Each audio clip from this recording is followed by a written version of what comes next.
This all comes at a time of incredible distrust of the corporate world, particularly the high tech and the oligarchs and the broligarchs, and they are the ones who are behind this. And then we don't seem to trust our governments.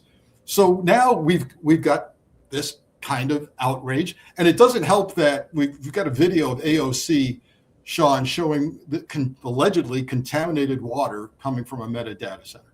Can we show that one? This is the current drinking water in Morgan County, Georgia. Right after a data center was constructed, the metadata center was constructed. The only difference between the clean water and this was that data center. I have another one as well. So this wasn't just one well. These wasn't just one family's situation. This is what the drinking water now looks like next to that data center. And I think both of us can agree that neither one of these things are drinkable. These families. Okay, what say you to the larger question of water and data centers? So that looked like 2 drawers of kombucha. What a horrible situation, right? I don't want to speak to the empirical kind of underpinning of what AOC was pointing at there, but more generally, this is a huge issue, right? And it's a very sensitive one, particularly in places like the one that I'm speaking to you from. I'm talking to you from downtown Chicago. I'm looking out of my window at Lake Michigan right now, and right. When you think about the Great Lakes, we're sitting here on 20% of the planet's fresh water, right? Surface fresh water. So incensed around this. People have been super sensitive about this region and its water supply for decades, and this is just exacerbating those concerns. Now, when we look at the situation with respect to the use of water, tapping into natural resources, broader than water as well. One of the things that I try to do and that I recommend, and this gets me in trouble sometimes, but I think, again, we have to be sober about this, is that we need to take a comparative view, right?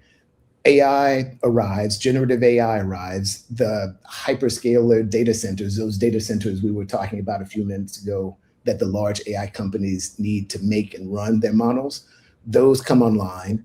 And it's easy to imagine that this is the only driver or the major driver in kind of tapping into these natural resources.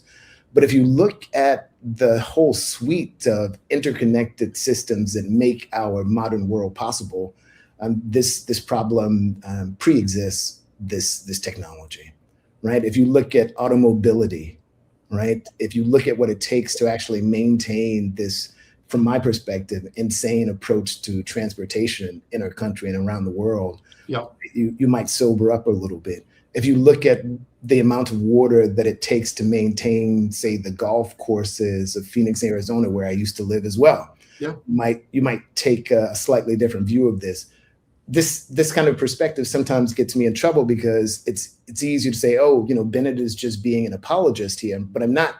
I'm trying to get us to a place where we back away a little bit from these notions that this technology is singular, that these questions are singular in relation to AI and data center. That sounds fair. And I'll point out that in the examples you gave, whether it's water usage or well, let's talk automobility, as you say, transportation.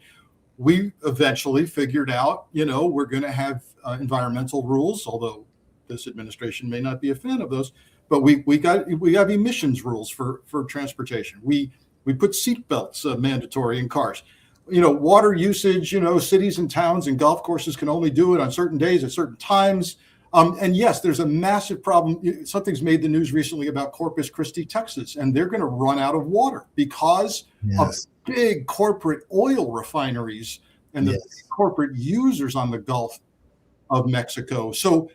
Yeah, if there's good news, we figure this out eventually. But am I wrong to say that the amount, the volume of water and this exponential growth for a need for water is really something relatively new to us? It is new in the sense that some of the data centers require massive amounts of it. There's a huge asterisk next to that answer, though, because as you were pointing to and suggesting a little earlier, there are various types of data centers, right? And so some of them are closed systems, largely closed systems. They take in an amount of water, and that water just gets circulated over and over again, right? Is that kind of the state of the art? Is that the newest version? Exactly. Okay, so it's true that kind of model does exist. Yes. Okay, and then what? There's other models. They're older models, right? They're also situations in which you've got such massive data centers. I mean, huge ones that even if you are taking water, say you're shipping in water, or you're grabbing it locally, it's still a significant amount of water. And if you are, your listeners who are sitting in the Southwest region of our country right now, I'm sure that they're just shaking their heads, right? Because even if it were just a single bucket of water, it's too much if you're relying upon the Colorado River right now, right? Mm-hmm. Yeah. If you are in North Florida or South Georgia and dealing with that drought, even 3 or 4 buckets of water is too much right now. And so a part of this as well is wrapped up in the larger climate catastrophe that we're experiencing. And so it's a nuanced discussion and a difficult one. And I think that if I had to boil it down, Frank, my suggestion would be everyone that is really, really concerned about this and understands it for the complex problem that it is, they need to do 2 things. One, they need to do everything that they can to understand what a data center means in their local context. Yeah. Right? How many are there? If you're here in Chicago and listening to me, you can go down to one of the biggest data centers in the city and take a tour of it. They give tours. You can also use, again, the technology to understand the technology. Talk to Gemini, talk to Claude about these technological infrastructures, right? So that's one. And the second would be organize at the scale of your community. You can exercise a considerable amount of pressure, bring it to bear on elected officials and those companies that own and run and manage the data centers. Yeah. Work up community agreements with them. Make sure that that you've got a workforce plan that gets your community members into that facility, integrated in a more thoughtful way. These are real possibilities and things that regular people can do.